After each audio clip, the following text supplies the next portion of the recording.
राधे राधे। आज की रेसिपी होने वाली है मक्के की रोटी और साग, हरा साग जो बनाते हैं।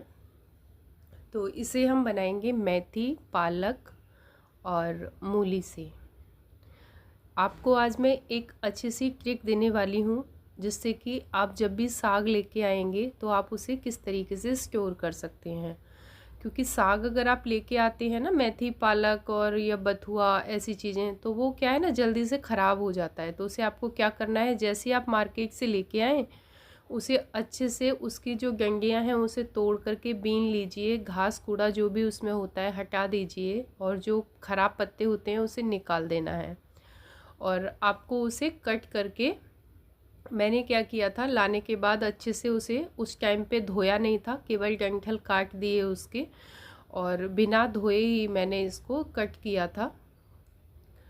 इसमें ही मूली और मूली के पत्ते भी कट कर दिए हैं। और काटने के बाद मैंने इसे एक पेपर में फोल्ड कर करके, और जो ये कपड़े वाले जो बैग आते हैं ना सब्जियों के साथ में, उसी में रख दिया था फ्रिज में। तो अगले दिन मैंने बनाया, एकदम फ्रेश सब्जी निकली है, आप देख सकते हैं। अब हम इसे 2 से 3 बार अच्छे से धो लेंगे, जिससे कि इसमें जो भी गंदगी हो, मिट्टी हो, सब निकल जाए। वैसे जब हम इसका डंठल वगैरह काट देते हैं तो इसमें मिट्टी नहीं रहती है, वैसे भी वो लोग पानी मारते रहते हैं इस पर, तो वैसे भी नहीं रहती है। लेकिन इसको 3-4 बार हमें घर पर अच्छे से अब धोना है। 2-3 बार हम इसको ऐसे ही धो के दूसरे बर्तन में निकालेंगे। नीचे जो मिट्टी रह जाती है या कुछ भी रहेगा उसे फेंकते जाएंगे। और 2 से 3 बार मैंने धोने के बाद ये चौथी बार का जो पानी है, इसमें से मैं निकाल के डायरेक्ट कुकर में अब इसे साग को डालने वाली हूँ। तो इसे आपको ज़्यादा निचोड़ने की ज़रूरत नहीं है। अब ये लास्ट वाला जो पानी है साफ़ है, फिर भी हमसे जितना निकाला जाएगा उतना पानी हम निचोड़ निचोड़ के इसमें रख देंगे निकाल करके। और जो भी कुछ होगा वो एकदम साफ़ पानी आपका रह जाएगा। ये कलर हो जाता है हल्का सा, क्योंकि मेथी पालक से निकलता है तो उसमें से कलर हल्का सा लगता है। वैसे पानी साफ़ रहता है 3 से 4 बार धोने के बाद। तो मूली क्या है, मैंने इसमें एक काट ली थी, मैं 2 मूली लेके आई थी, तो एक इसी के साथ मैंने पेपर में फोल्ड करके रख दी थी, जिससे कि ताज़ी रहती हैं सब्जियां, ख़राब नहीं होती हैं। इस टाइप की जो भी मॉइस्चर वगैरह होता है ना, वो पेपर में आ जाता है। अब जो पानी में रह गया था ना, वो मैंने चलनी में डाल करके अच्छे से धो करके ले लिया है। इससे हमारा एक भी पत्ता वेस्ट नहीं हुआ है। अब मैंने इसमें 5-6 हरी मिर्च, जो कि लाल पड़ गई हैं, लेकिन हरी मिर्च ही हैं ये, लेकिन मैंने इसमें काट दिया है इनको। अगर आपको तीखा नहीं चाहिए तो आप कम भी डाल सकते हैं, लेकिन इसमें मूली वगैरह है तो मिर्च वगैरह अगर थोड़ा सा हल्का सा ज़्यादा भी रखेंगे तो भी नहीं पता चलता है, क्योंकि मूली मीठी सी होती है, चरपरी हल्की सी रहती है। और इसको मैंने 5 हरी मिर्च को कट कर लिया है अच्छे से। इसमें लाल मिर्च मैं नहीं डालूँगी, हरी ही डालूँगी, क्योंकि अगर हम साग बना रहे हैं हेल्दी साग, तो उसमें हम ऐसी चीज़ें कुछ भी नहीं डालेंगे, कोई मसाला वगैरह इसमें नहीं डालेंगे हम।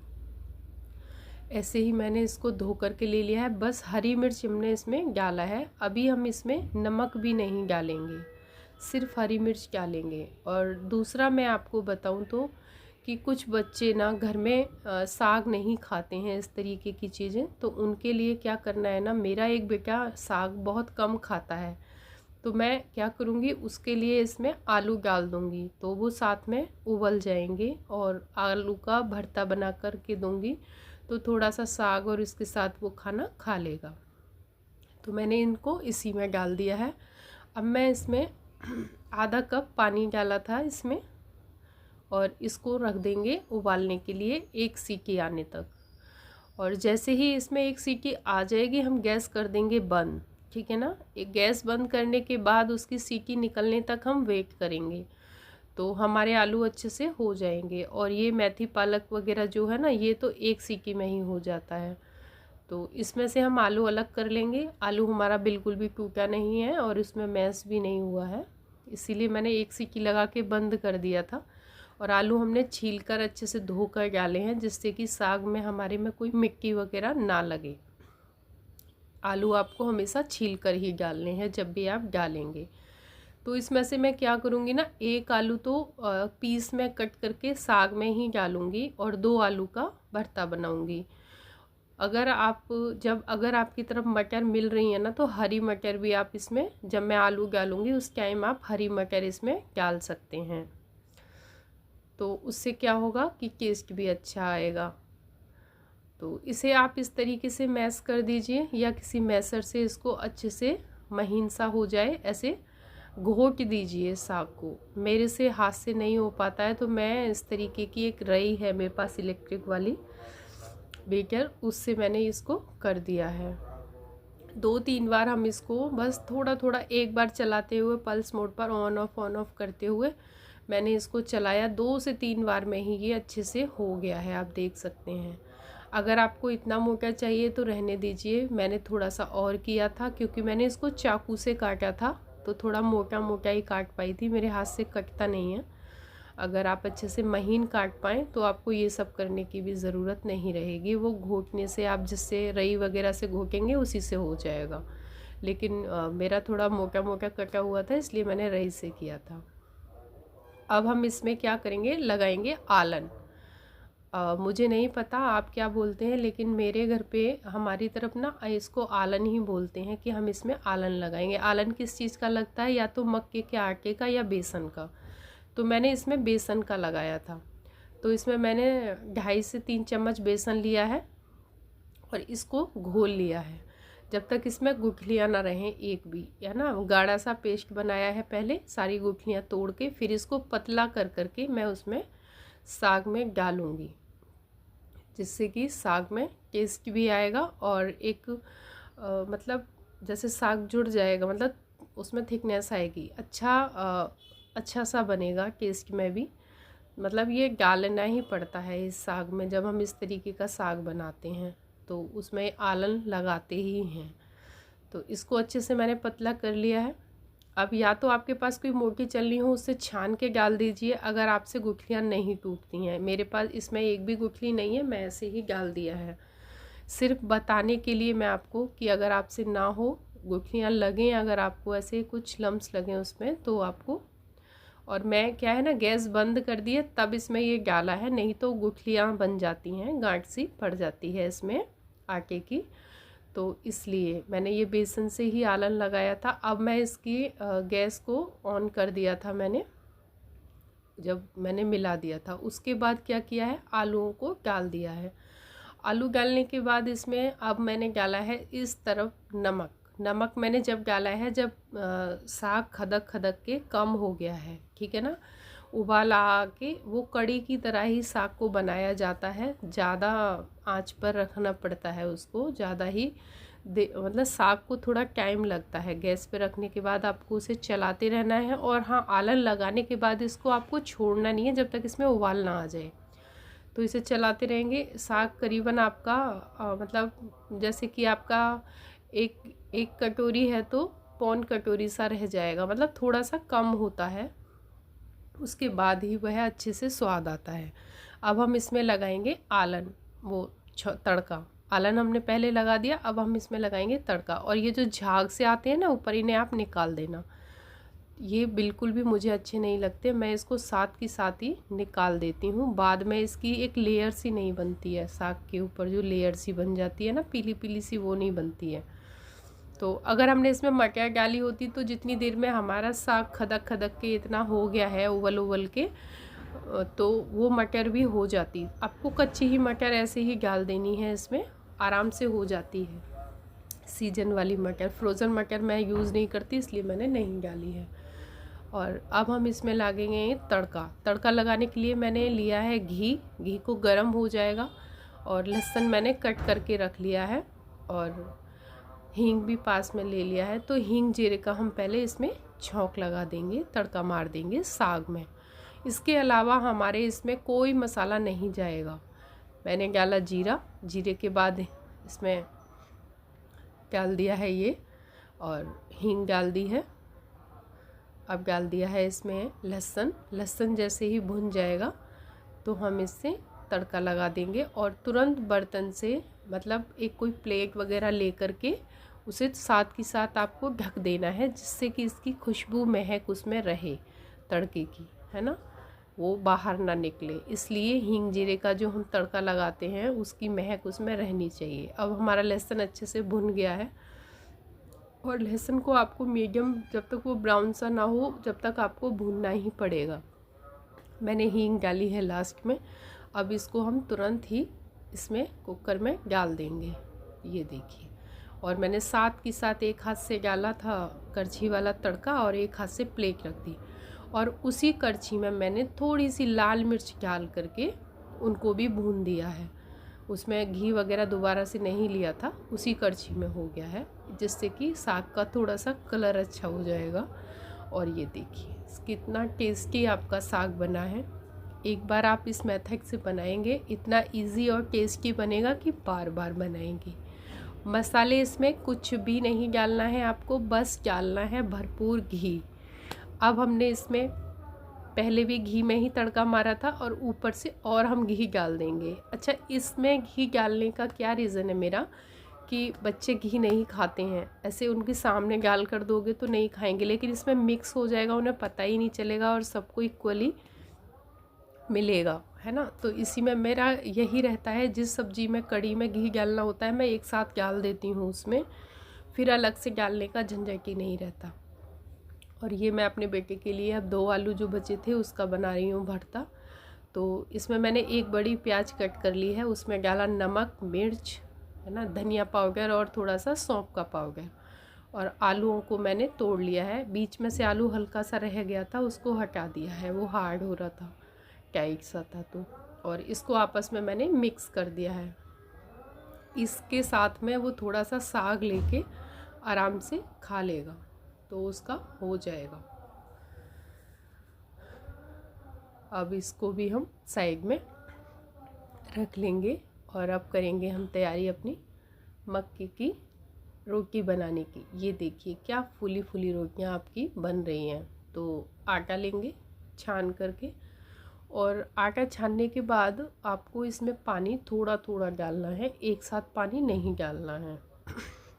जैसे हम गेहूं के आटा लगाते हैं ऐसे नहीं लगता है ये, थोड़ा थोड़ा आटा लेना है। जैसे 4-4 रोटियां बने इस तरीके से थोड़ा थोड़ा आटा लेकर के लगाना है। इसमें बार बार आटा लगाना पड़ता है हमें, मतलब एक बंदा ही खा सकता है, उस हिसाब से 4-4 रोटियां बन जाएं, ऐसे ही आटा आपको लगाना है। आप देख पा रहे होंगे आटा इस तरीके से हमें लगाना पड़ता है, ऐसे नहीं मलना पड़ता, हथेली से इसको कट करते हुए इस तरीके से आपको लगाना है। ईचना है बोलते हैं हमारी तरफ कि आटा ईच रहे हैं, तो ऐसे ही मक्के का आटा ईचते हुए हमें रोटियां बनानी हैं। और ये जब इकट्ठा होने लगेगा एक साथ, तो इसका मतलब है कि हम रोटियां बनाने के लिए हमारा आटा एकदम तैयार है। जब ये जुड़ने लगेगा अच्छे से, फैलेगा नहीं। ये देखिए इसी तरीके से गूंथते हुए हम इसमें एक लोई लेंगे, लेकिन जो हम गेहूं का आटे की लोई लेते हैं उससे थोड़ी सी बड़ी लेते हैं, थोड़ा सा आटा ज़्यादा लेते हैं इसमें। अब हाथ हम धो लेंगे, क्योंकि हमारे हाथ उसमें आटे में हो रहे थे, तो वो चिपकती रोटी बनाने में। मेरी आदत है कि जब भी मैं मक्के की रोटी बनाती हूँ ना, तो जैसे ही एक बना लूँगी फिर से हाथ धो लूँगी, फिर एक बनाऊँगी फिर हाथ धोऊँगी, ऐसे करके बनाती हूँ जिससे कि हाथ में ना चिपके। ये ट्रिक बहुत कमाल की है।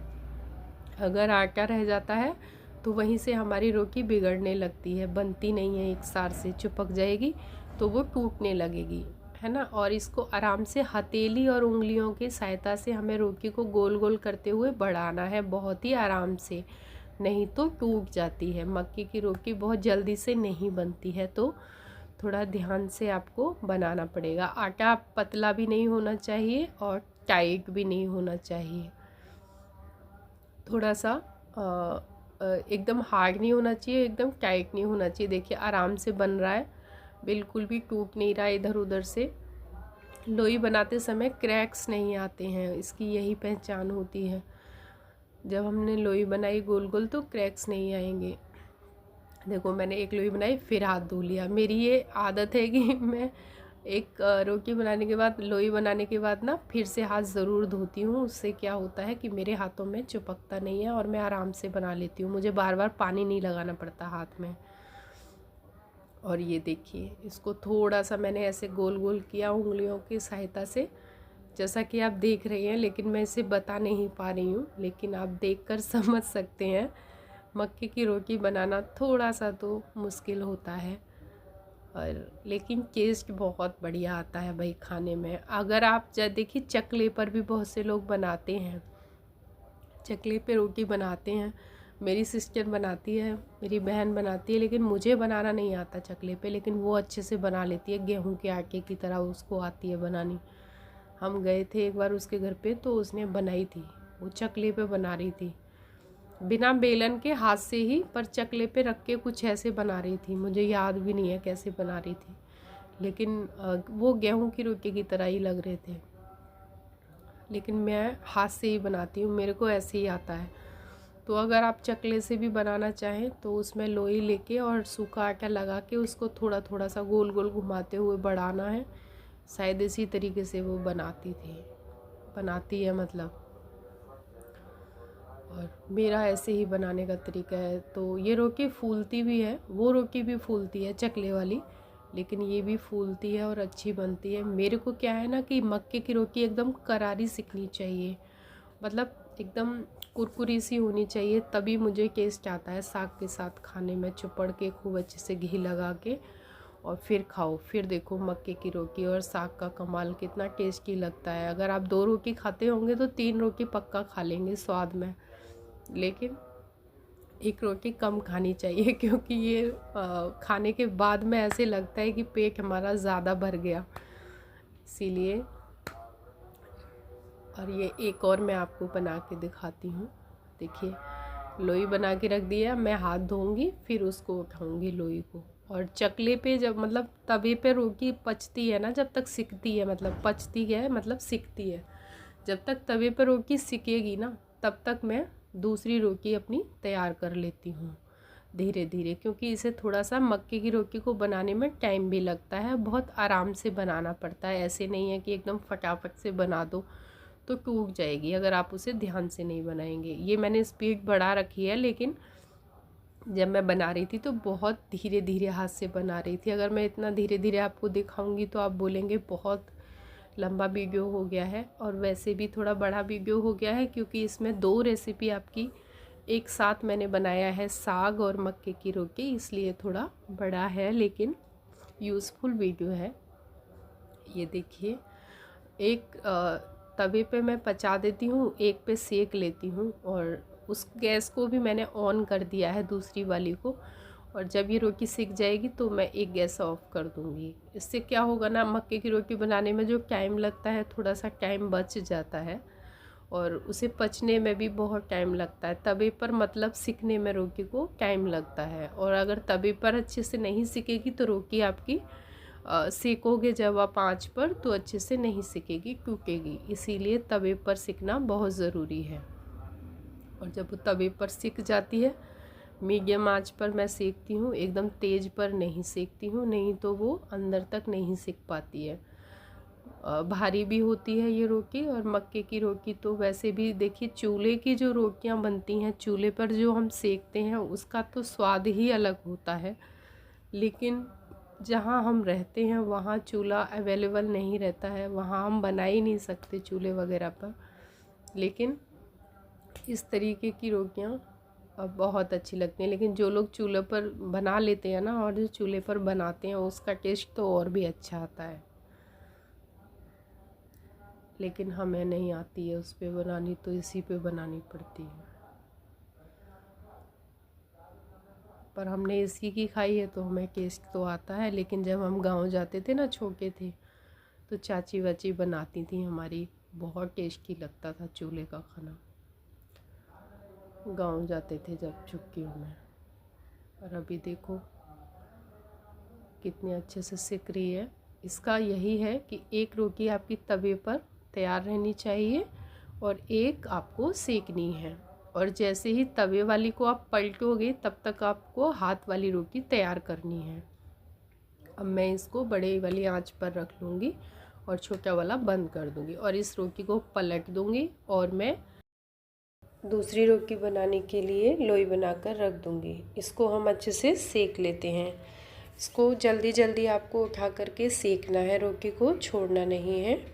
थोड़ा टाइम लगता है, बार बार घुमाते हुए इसे सेकना है और आपकी रोटी अच्छे से फूलेगी। अगर पचेगी अच्छी, मतलब तवे पर अगर अच्छे से सिक जाएगी, तो जब आप इसे आंच पर सेकेंगे तो आपकी रोटी अच्छे से फूल पाएगी।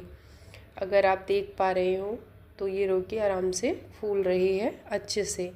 आप ध्यान से देख सकते हैं जब मैं इसे घुमाती हूँ, ये देखिए।